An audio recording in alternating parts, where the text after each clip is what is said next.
Now, from political instability to security, economic and financial crisis, virtually every African country today has one issue or another to contend with. Going from the rise in the military coups in West Africa to the insecurity troubling the Sahel and some parts of the East and Central Africa, the continent has enough on its plate. Africa's financial and economic crisis is also on the front burner, with the president of the African Development Bank revealing that the continent's revenues do not match its debts. Nations are struggling to get by, dealing with soaring rates of unemployment and inflation. There is also a lot to talk about on the continent. Does Africa need its self-funded financial system? Is a unified African currency a possibility? These and more will be unpacked today on the show. Welcome, I'm Sulaiman.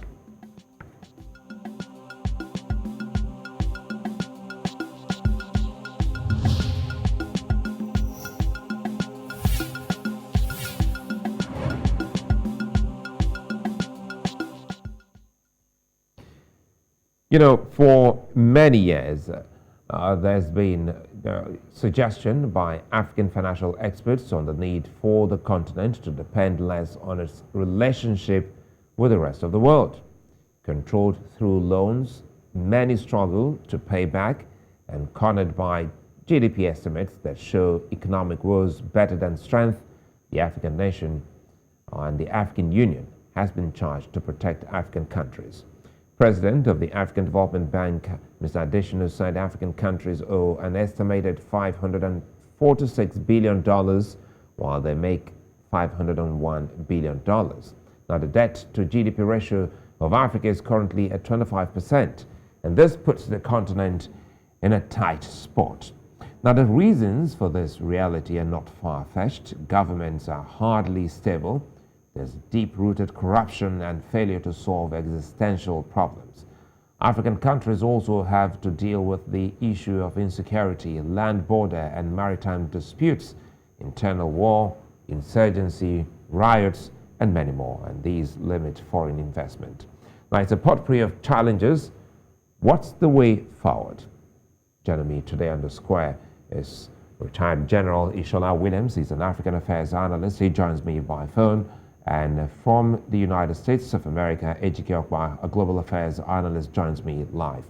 Good to see you, Ejike. And of course, thank you very much, gentlemen. Quickly, let's start with you, Ejike.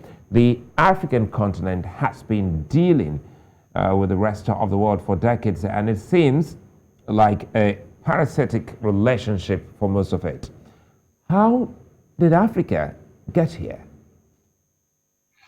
Well, thank you for having me, and it's one of those questions that calls for all kinds of answers.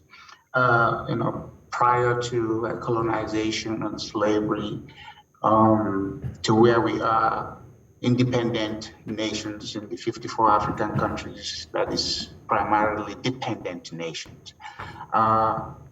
Because of all the 54 African countries, when you look at it, which of these countries has a strong treasury? None.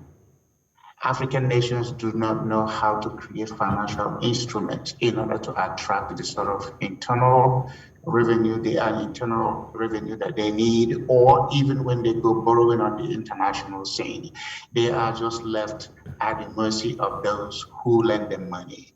And sometimes they don't even have the strength to counter the terms and conditions. It's not about the money that you are giving. It's usually about the terms and conditions that's underlying the debt. So a lot of African nations just get excited. Oh my God, World Bank is giving us money. European Union is giving us money, but they never really disclose to their national assembly or national political class. These are the terms and conditions. One thing that I have figured out, having grown up in Nigeria, I did my youth service before coming out here and then coming to America. The money, for instance, African nations look to America to give them. God did not wire the money to them. The dollar is printed, but they have figured out figure out how to make the dollar sustain value so that it can serve the need of America and the need of anybody who is borrowing from them. So how come the Naira or the cedis or the Rand or the shillings, how come all these nations that have it have not figured out how to make it work for them? They are constantly being subject of devaluation, which has left them catching the rail or catching the wind. The African nations have to come together and figure out they have to have a monetary union. They don't need a permission from the World Bank or IMF to do that. This is for their own self-development. This is for their own self-sustenance. You know, the African Development Bank, you talk about what treasury backs it. What they do is they go around the world and get money from anybody who is going to lend it to them, and they turn around and lend it to African nations. They shouldn't be doing that. They should create their own monetary currency regime.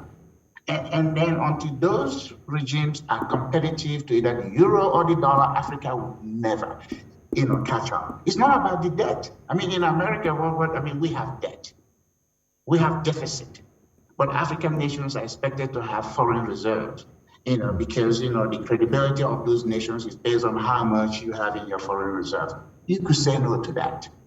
You don't need a foreign reserve. You just need to manage your public debt and make it work for you. If you can develop Nigeria with Naira, you don't need the dollar. You don't need it, euro. But the African nations are weak to even say that. Look at West Africa, cedi. The cedi is the strongest currency in the West African region. If the Ghanaian leadership people are very strong, they can make the cedis, a choice currency to develop West Africa. But they don't know. They don't know how to do it. Go to Ghana to try to borrow money, it's 40, and they're charging you 25, 30%. Nigeria, 30, 40%. Nobody even will give you a loan longer than, 5 or 7 years. So you have to go in now and restructure your financial institutions and your instrument and give people the confidence. In America, I can borrow money at a fixed rate for 30 years at 3-4%. What does that do to the borrower? Confidence in the dollar. Confidence in the dollar. There's no confidence in any African currency because they are short term. And then you don't have the capacity to even do secondary market.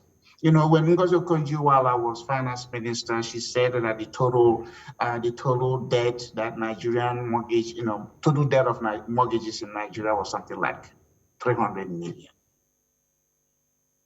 Come on. I'm looking at some of the key things you have raised now, and you had also, written a few things earlier, and we'll try as much as possible to look at them, because you also talked about the solution. You made mention of an Africa-centric fund. But quickly, let me go to Ishola before we come back to you, Ejike. Good to see that you're still there. Quickly here, Ishola. There are quite many security issues bordering African nations now, and they seem to have been around for a while. How can African countries tackle these problems? To me, we've got to begin with. Let me first of all say that I agree entirely with Brother Ekpa. Okay. Even though he's younger than I am, but there are still a lot too. I haven't lived in Nigeria or something. What is important that we tend to forget is history. History is very important. And why am I saying so? When we got independence, African countries, we had this gentleman called Kwame Nkrumah, who had the vision and foresight more than anybody in Africa as a political leader. And the only people who were trying to help him was people like Nyerere and so on. And the mistake African countries made at that time was to copy the colonial system of governance. What did they do? They copied the colonial system of governance. a system that we do not understand very well, that is totally unsuitable to be built on our traditional system. So compare Africa, for example, which is not homogeneous, with hundreds of ethnic groups in various countries, divided by the colonial masters themselves at the famous or the notorious Berlin Conference. So what do you expect? And then copy the same people that we are trying to run away from. It did not take time before that independence to sit down and say, what is it that we can design to be able to govern ourselves and to be able to develop? And secondly, too, apart from governance, to ask ourselves, what is development? What is it to be developed? To be like United States of America? To be like UK? To be like France? What is the development that we are looking for? If we are looking for the basic needs of the human basic needs, shelter, clothing, food, education, health, if we are set on that, how can the world go? I'm sure we could have been further than where we are today. But we did not define that. We did not define our system of government based on our traditional system or whatever system we want to do. We did not define what development we are looking for to be able to fulfill our basic needs. But if you look outside Africa and look at India, Pandit Nehru and the third generation of leaders in India, that's exactly what they did. That is exactly what they did. They copied the parliamentary system of UK, but they ran it in such a way. What did they do? They scrapped all the kingdoms and traditional system that they found in India to be able to build the sort of system that they have. And what they also concentrate on, they started looking for countries that can help them to develop faster. Soviet Union at that time, and what they could get from Britain, United States, Pandit Nehru did. Nkrumah did not have time to do that for Ghana, but Nkrumah was looking beyond Ghana and looking towards Africa. Now, let us fast track and get to where we are now. All right. We need to congratulate ourselves to a certain extent because Africa is gradually become, like with the African Union, a federation, a confederation, because you have regional organizations like ECOWAS, COMESA, and so on, who are also some type of regional confederation, because African states are now giving up some of their sovereign powers to these regional and continental organizations. But you know what is missing? Again, with difference to Asia, we do not trust ourselves in Africa. We don't trust ourselves. Secondly, we don't believe that we can help each other. And because of that, Africans don't like to copy from other Africans what they are doing good or what they are doing well. I think that's a good place for me to come in here, because you just raised a very important point. Good thing you were also able to take it to Ghana, one of the key countries Ejike mentioned, because he made mention of the cities, and he said categorically, if Ghana can actually hold out on its own and see how they can build on that, perhaps that could be a very strong currency for the subcontinent. Let me bring in Ejike again here before I come back to Ishola. You had said that Africa needs to create its own, monetary regime. And listening to Ishola, he said he agreed with you, to a large extent, highlighting some of the key points you have raised. And now he's gone back again to Ghana. And perhaps I should now be asking, you mentioned African countries should look to power a unified finance system that can be as powerful or even more powerful than the Bretton Woods institutions. So how can Africa do this? Do you have the African Development Bank in mind as the way to go, or some other institution that the continent should create? Well, if you look at the concept of a development bank, actually, it is usually for institutions, for countries that don't have strong financial foundation. Those are the ones that go for what? Development bank. By now, if you look at now Nigeria, First Bank, came to Nigeria in 1896. Union Bank followed shortly after that. So when it comes to banking, the African nations have benefited from whatever the colonial masters put in place. But what has happened is after they left, those who are given the responsibility to manage these institutions they don't know what to do. They have become basically a deposit accepting institutions. They have no financial instruments to back up what they do. They just take people's deposit, and then they have become beneficiaries of fluctuating a currency regime, exchange rate. So if you put in 1 million naira in a bank, what is it? When democracy started in Nigeria, you had an equivalent of what? $11,000. 22 years after the fact, it's worth $2,000. How can anybody in their mind, especially those who know about economics and finances, say that they are doing well? Nigeria is not doing well. For just that one singular issue of devaluation, we would have thought that democracy would have been a panacea for economic development, but it has not been, because the naira is losing value. Let's go back to Kwame Nkrumah. As much as people want to cheer him on that he was the Pan-Africanism, Kwame Nkrumah could not even he didn't take care of the plate before he went for the pan. He didn't secure Ghana, because shortly after he was doing all that dance and song and dance in Africa, he was overthrown. Ghana was falling by the wayside. He should have secured Ghana and used the model of success in Ghana to now say, hey, look at what I'm doing. In Ghana today, who matters? It's only the president. In Ghana, they don't have governors. They have regional, providential leaders that is appointed. So Ghana is not a very good example. But when it comes to the currency, the cities of today, if you have 1 million cities today in Ghana, you almost have equivalent of $200,000. Okay, if you have 1 million naira, you have $2,000. So the math is very clear. So if the Ghanaian financial institution can attract neighboring countries, you don't even have to go to Kenya. I mean, Kenya is not a regional partner for you.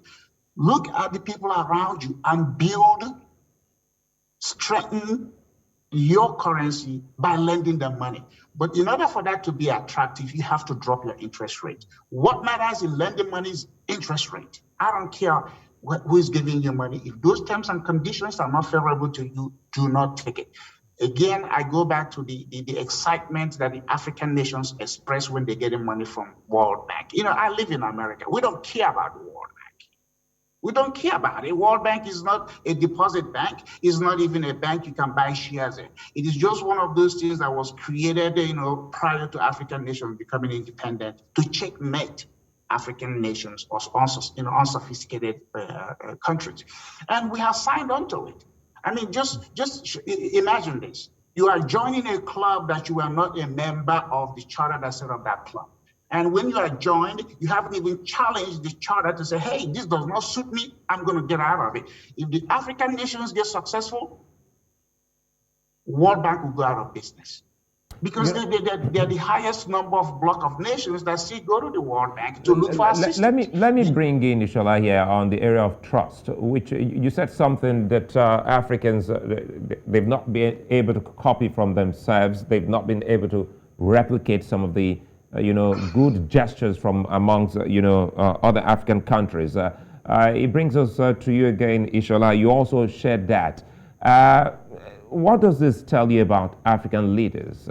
Because it looks like the AU, as Ejike had described the AU, he called the AU a toothless barking dog, because by now the AU should have been able to have an insight into some of the key things we're discussing today.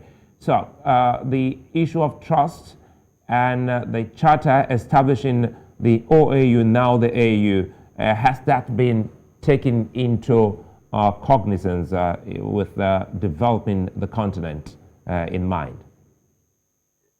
Let me just make some quick comments about some of the economic issues and things like that Brother Ekpa is doing, especially about the currency system. Now, the point is that I wish Brother Ekpa, if he were rich enough, could fund a study in which some very bright African economists from diaspora and within Africa itself could go back to what led to, after Second World War, to what led to the Bretton Woods institution, in which there were no Africans there. And for Africans to look at the discussion between Dr. White of USA and Kings of UK about how they do the global financial system immediately after Second World War, and how White, undermined the system that Kings was trying to introduce anyway. And now people are changing from Kings and moving to what we know that modern monetary theory. So, and in modern monetary theory, they've thrown out most of the things that Kings were saying. And African economy just keep copying. They don't come back to the drawing board. And I will, we could talk about that later, but let me quickly go to the issue of African Union. See, it is very simple. It's what we say about the United Nations. I worked in the UN for about 5 years in the Security Council in New York for 5 good years. And I saw the inner working of the system. One, the 5 major countries of the world, they dictate what UN does. That's number one. Number two, UN is as strong as member nations want UN to be. The same thing can be said with the African Union. And one of the problems of the African Union is also faced by the UN, the problem of finance. Over 50% of the money that the African Union needs has to come from the EU, United States, India, China, and some of these other countries. Turkey, for example. And the core conferences in which African heads of state must go in these countries nowadays. Okay, and even including Russia, which is creating some problems in Africa today. So in that sort of situation, Africa is not self-reliant. Now, coming to the new African free trade, continental free trade, and the ones at regional level. Initially, up to now, to a certain extent, if you want to buy things from Ghana, if you don't go through what they call, the gray market, I don't like to call it black market. If you don't go through the gray market, then you have to change to dollars or to euro or something like that. But Afrexim Bank in Cairo, African Export-Import Bank, has come up with a system that they are experimenting with in West Africa now. So if I want to order something from Ghana or from Guinea or from anywhere, even from Kenya now, I will pay to my bank in Naira, okay, through the system with Afrexim Bank as the host. The person in Kenya will collect the local currency in shillings, okay? And it is because it is backed up by the African Exim Bank. And the problem about currency is this, is that once you don't have a political system backing it up, it becomes very difficult. But with AU backing this part, they call it PAPPS system, payment system. With AU backing up this system, and AU has created African Free Trade Secretariat in Accra, Ghana, to be able to, coordinate all the trading activities in Africa. And that's a very big step forward.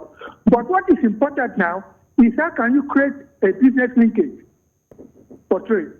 That's number one. Then, in terms of governance, like I said before, if you copy a system and look at the whole of Africa, everybody has copied either the American system or the French system.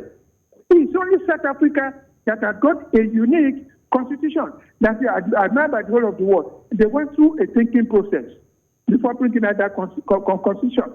And they went around the country to be able to do that. Take, for example, South Africa had 11 official languages, just like the EU with 27. Every single official document is translated to 11 indigenous languages, including Afrikaans and English. Okay? Even though they have got the foundation that has been built up over there. So if you look at their constitution, you will see that have a parliamentary system, this is a presidential system, and proportional representation.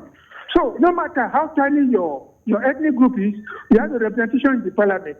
And importantly, the party is supreme. South Africa is the only country in Africa that has removed two presidents, Zuma and Thabo Mbeki, by the party.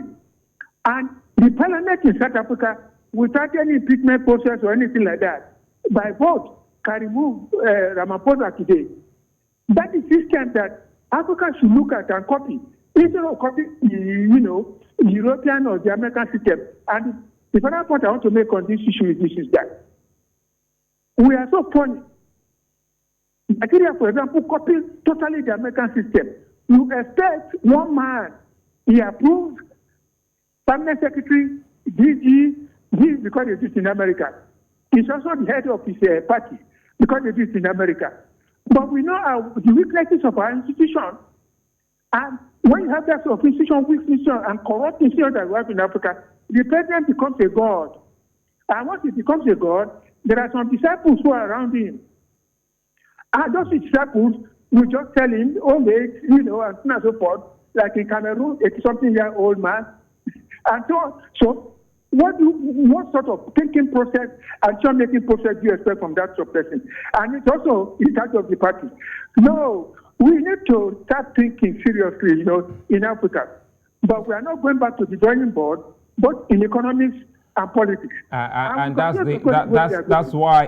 why we're having this conversation. And I'm happy that you're here to join us. Ejike has always provided, some, big, solutions to how Africa can get off its knees. We'll take a break. When we come back, we'll start talking about more, of, the solutions, some of the key things we think Africa can do. And we'll also bring in some of the questions Ejike had asked in his small, piece, where he said, in a global village, let's trade in one currency. And if that can happen, what will Africa have as its own gain in that? That's when we return.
Well, Africa's political stability has been called into question, with deep political problems as seen in countries like Mali, Sudan, Guinea, Burkina Faso, Chad, Somalia, Ethiopia, and even Libya, not taking out Nigeria. Now, these issues, coupled with pandemic-induced economic challenges across the continent, climate change problems, and the ruins of war, have put Africa in a tough place.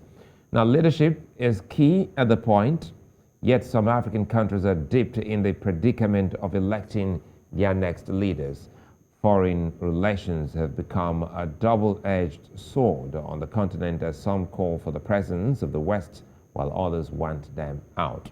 Still have with me on the square Ishola Williams and Ejike Okpa. Before the break, I was going to bring in Ejike to shed more light on his thoughts on looking at the world being a global village and asking a very big question. Since we live in a global village, why not we trade in one currency? And you also gave an answer to all of that. Help us.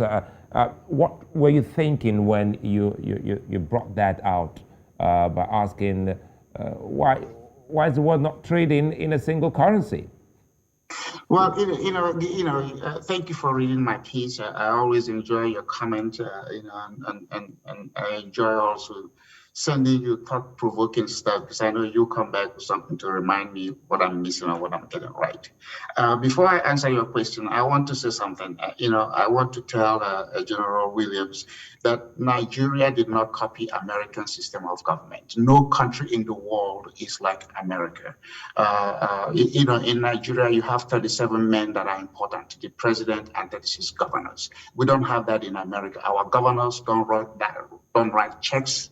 Our president have no hand in the treasury. So anybody thinking because you said presidential election, democracy, no. America, nobody can copy America, not even Nigeria. So we are a union of 50 states, and even the laws in various states are different. So let me address that. And then you come into the issue of what is the solution, and the point that I raised. You hear about the global village. I said, then let's trade in one currency. So we can eliminate the exchange rate. The biggest crisis in the world is because of the exchange rate. There is no scientific formula to it. You could look at the various things. Okay, look at Nigeria. Nigeria, they say, is the biggest economy in Africa. By the sheer shares of Nigeria, yes. But you look at the federal budget of Nigeria, the Ghana national budget is bigger. It's like 2-3 times what Nigeria spends. So has anybody ever looked at it? You are the biggest economy, but your national budget is about $40 billion. Why Ghana is about 76 or 72, with a population of what? 20, 30, or like the size of everybody in Lagos State and your state. Nigerian economics and Nigerian political figures are not very sincere to themselves. They are not critical thinkers, they are not analytic, and they don't even feel comfortable asking people outside their own tribal stuff, say, come on in here, have a conversation with me. What are we doing wrong? What can we do right? I have been in America. I have run for mayor. I'm a member of the U.S. Exim Bank for Advisory Committee for Africa. I have served on the Texas Bank for Economic Development. Do you think people will say, hey, Ejike, come on? I went to Enugu State. My country, my native state. And I talked to the speaker at the time. I said, do you guys have a rainy day account? Do you guys have a mandatory requirement on your budget that every year you have to save a certain percentage as a hedge towards whatever you want to do? You know what he said to me? Heck no. Why should I save money so that another guy will come and embezzle it? That's his thinking in Nigeria. I was expecting him to say, okay, come on, what should we do? Can you testify before our subcommittee? What are these languages? I went to Amechi, who is now building all kinds of crappy infrastructure called rail in Nigeria, and I gave them a concept on alternative way to finance infrastructure so that they don't have to be embodying Nigerians with debt from China. They threw out my paper because I didn't come there trying to bribe anybody. I have things I have been trying to do in Nigeria since 1989, when, Abacha was chief of army staff. I have all this paperwork because when I came to America, I was fortunate to get involved. I wrote the policy on how to liquidate failed bank assets in America in 1988, 89. I have just been in the country for less than 3 years. Back then, Nigeria Deposit Insurance Corporation was beginning to have the same crisis, when the International Bank for Commerce and Credit, all those banks started failing. I came home and I talked to the chairman of the managing director of NDIC. I said, hey, I know how to do this stuff. Now you have what is this called? Asset Management Corporation of Nigeria. What is it called? Something like that. And if you look at what they are doing, it's all crap. So when the world looks at those stuff, they're not going to put faith in the Naira. When, Tony Lumelu was the managing director of UBA. At the time was when China was trying to look at countries in Africa to invest in their bank. They looked at the UBA and they found out that 80% of debt in UBA are signature loans that are not collectible. Collectible. Put your thoughts on this. Outstanding debt of one of Nigeria's biggest bank, UBA, 80% or so of them are not collectible debt. If you're in the financial business, debt is an asset because it's a future revenue. People are going to be paying on those debt. So when people are not, when the percentage is huge, nobody's going to invest in the bank. When a now governor-elect of Anambra State was, what is his name? CB governor, that's when the banks in Nigeria were recapitalized. Because up until that time, there was no Nigerian bank that had $115 billion of equity contribution in their bank. That's when he required them to now have $21 billion naira in order to recapitalize the banks. Even at that, most Nigerian banks don't have, capital value of up to 5 billion or 10 billion. So you have to address the weakness of the financial institutions. And then the financial institutions have to be part of the economic development. When the IBB was a head of state and the LNG was being built, the LNG liquefied national gas, it was a $12 billion project. And the Nigerian banks started to scream at him, oh, how come, Nigerian institution is involved in this? And then he said, okay, fine, you guys, I'm going to put aside 10% for you guys to fund. So the banks came together in a syndication and they couldn't come up with $1.2 billion to put in that. So how are you going to be the giant of Africa, but none of your financial institution is worth anything? Because the managing directors of those Nigerian banks, they collude with the political people. They make loans to them that are not collectible. Nigeria governance rule for corporations is very weak. That is why people like Tony Olumelu, I'm going to call their name, Tony Olumelu, and everybody has managed Nigerian banks, are richer than the banks. How can that be? How can a former managing director of a bank come out and say, I'm richer than the bank? And Nigerians are clapping. You have to restructure the way the banks are operating. You have to minimize the hands of governors in the state budget. If this is what I suggested to the Enugu state people, limit the amount of money the governor is allowed to spend every year. So if your budget is 1 billion, which many Nigerian states don't have, say that the governor and the government house cannot spend more than 5% of that money to run the government office. What does that mean? $50 million. How much does it take to run the White House?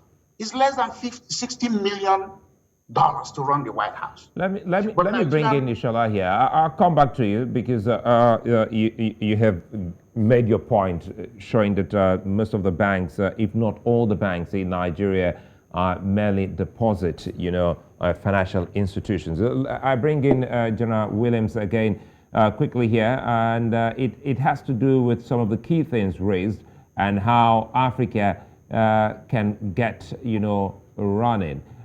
Looking at the United Nations and the African Union, these are two unions you have, better understanding and relationship with. Help us here. How can they help in dealing with the issues of migration on the continent?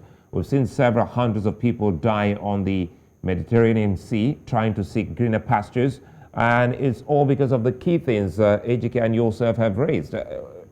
Africa isn't viable for these people, causing them to take off. Yeah, but you see, the interesting thing is that we hear a lot of stories about Africans going to Europe, United States, and through Latin America, and sometimes to the Caribbean. But you know that most of the migration is within Africa itself. We don't hear much about that. And in many cases, South Africa is like United States of Africa in the continent. So everybody wants to go there. From Nigeria to Zimbabwe, until they are taking some half nations, which have stopped Nigeria from going. Still, some countries try to find their way over there. And the other thing is that there are crooks within African countries who get a lot of money from people, promise them so many things, both men and women, and go and dump them in the desert or in Libya. Now, the good is that many of them used to go through the jail. France and some of those third countries are meant to work out a system in which they cannot go through there anymore.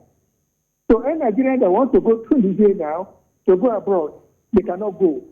Some of them used to go to Senegal and then go by boat and hope that somebody is going to pick them up. That has stopped to a great extent. Many who have suffered in Libya, and Libya has punished them, have also managed to stop the majority. Now they go to Morocco. Morocco tries to treat them, humanely and so on. But then they still have to find a way. And at one time when Morocco was not very happy with Spain, they said, Rio, a small strip, which is a Spanish territory, just near Morocco. People rushed into that area and wanted to cross into Spain. So many people are still going from Africa. But the question we need to ask ourselves is this, is that how can we stop them? Okay? People give all sorts of reasons that say you cannot find them jobs, you cannot do this, you cannot do that. It is impossible for the state of the economy in Africa to find jobs for everybody. It's impossible. Okay? Secondly, too, if people don't stay in their country to develop the country, who's going to develop the country for them? And most of them run away because they say they are looking, like Western journalists say, a better way of life. Okay? True. But there are so many people who have got a better way of life and have not come back to Africa to help Africa to develop. And why?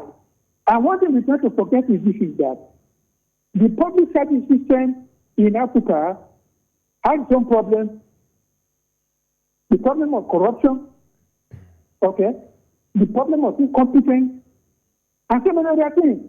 And all the things Brother Ekpa was talking about, we have weak regulatory institutions in most of the countries in Africa.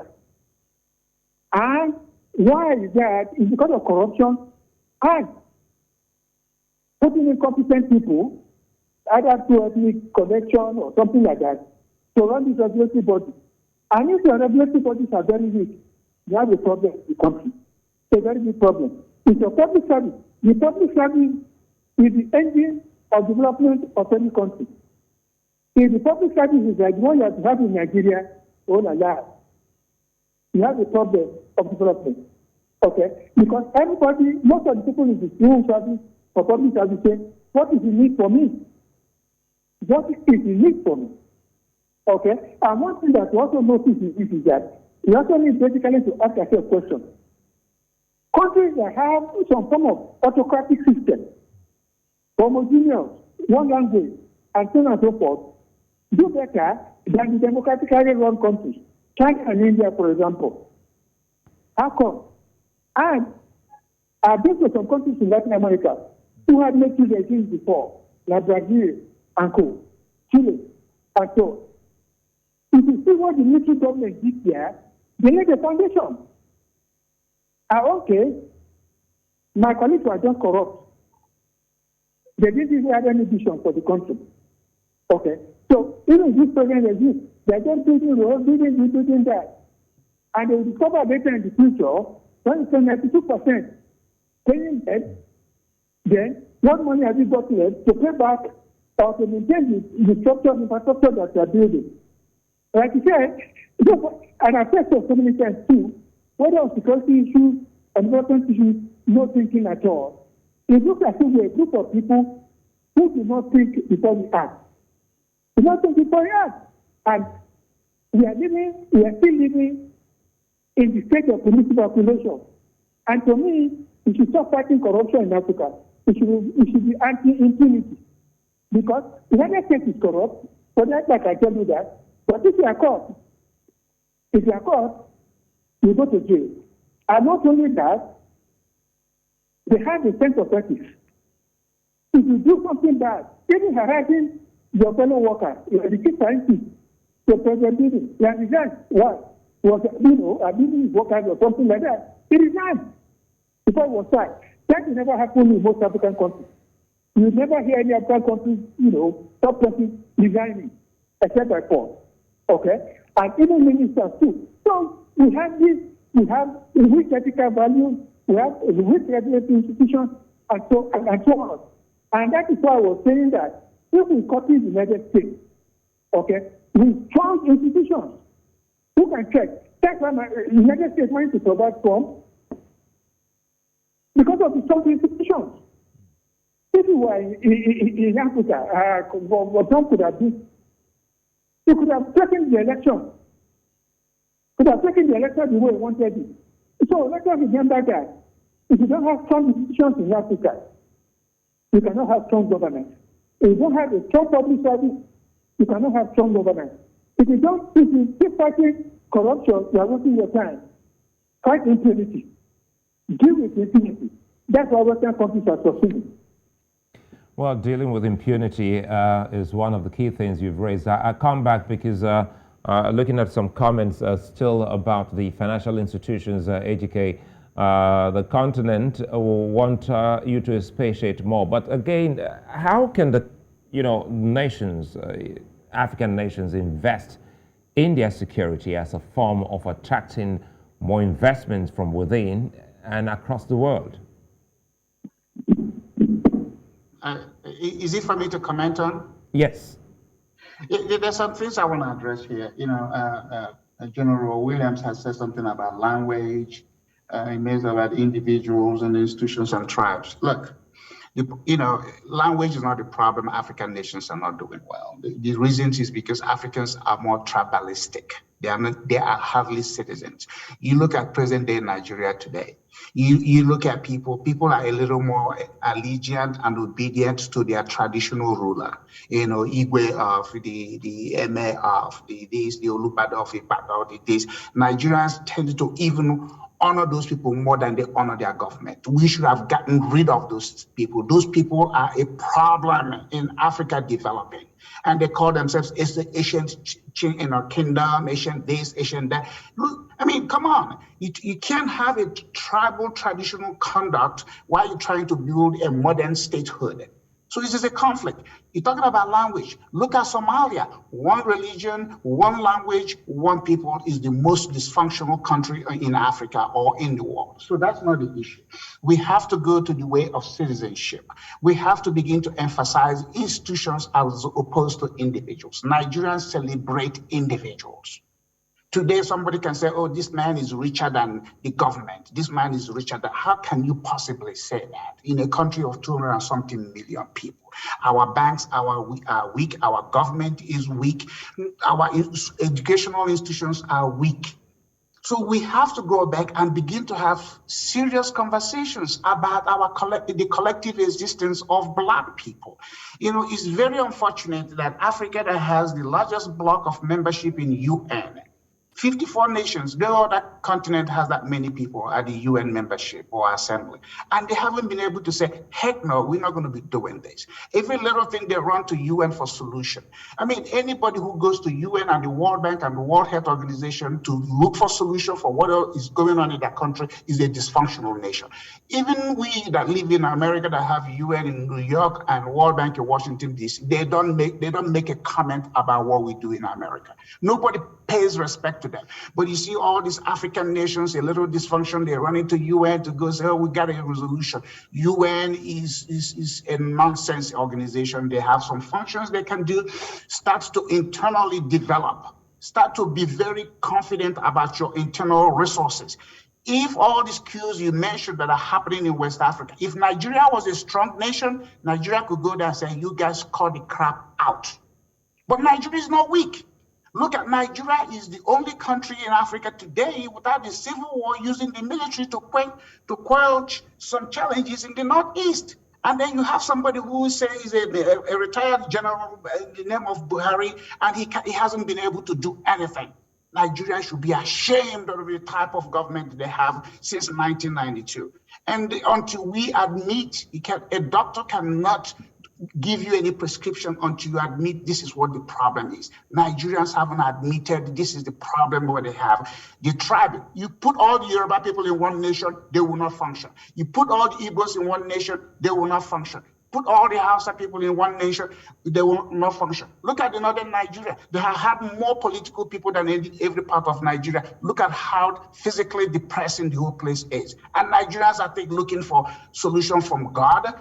God will never make a trip to reward Nigerians with what they want until the human people begin to point themselves and say, enough is enough. So until we address that, money, every nation is entitled to the value of their currency. There's nothing that says you have to depend on somebody else. Hey, I'll send you a book. Go get it. It's called 3 Days at Camp David. That's when Nixon changed the way the dollar has become a powerful currency. When I came to America, you know how much I paid for my ticket? 768 naira, 50 kobo, to travel from Enugu, Lagos, London, and Dallas. Today, at that time, that equivalent value was $1,200. Today, I can come to Nigeria for less than $1,000. What does it show you about the value of the dollar? But the naira has lost value. So for you to do the same trip now, you're paying almost, I don't know how much, maybe you're close to 1 million naira. And Nigerian economics are there flashing PhD, and they can't even come up with a solution. Look at any time they make mention about Nigerian economy, they don't even refer to Nigerian Institute of Economic Advisors or any university in Nigeria. They talk about the World Bank. If you want to make comment about health in Nigeria, you talk about the World Health Organization.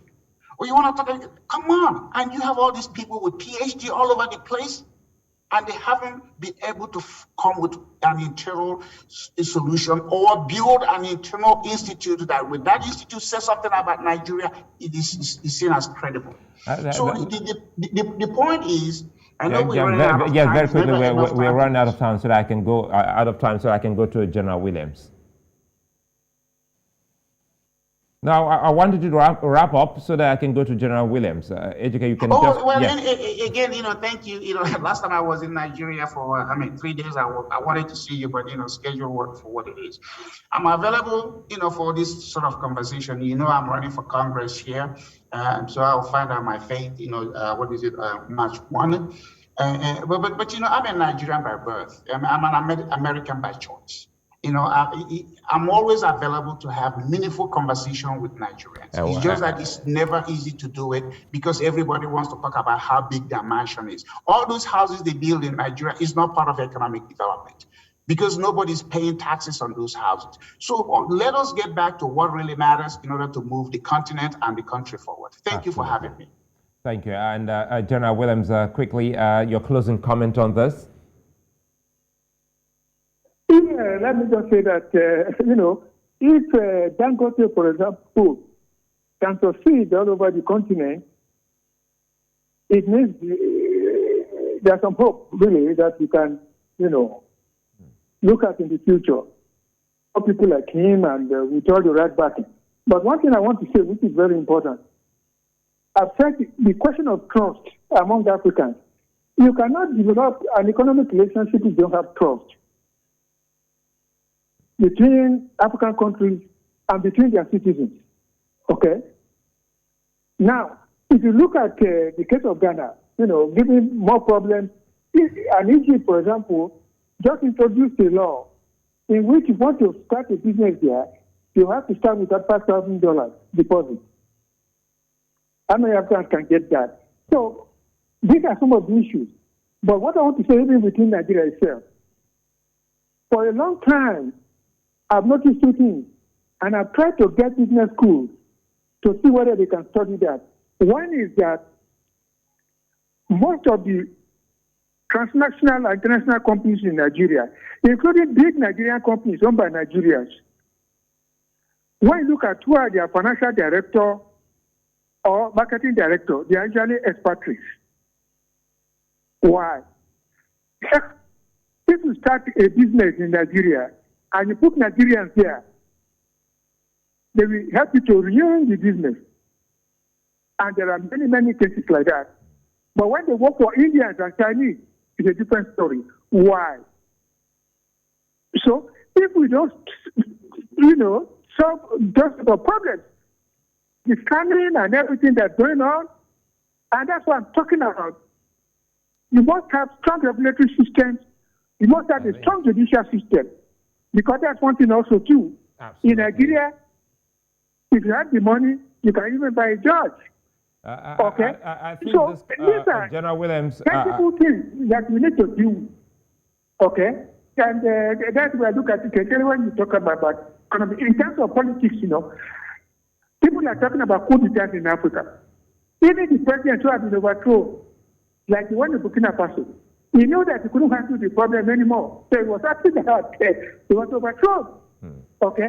Because of the jihadist problem all over West Africa, including Nigeria. Well, we're really out of time now, General Williams. I'm happy knowing that we can always reach out to you for a continuation of this conversation. Many thanks for being such a nice company. retired General Ishola Williams and Ejike Okpa. Developments across the continent are endless. Keep tabs with them, as you never can tell how they affect you. Many thanks for watching. I'll be back again. Bye-bye.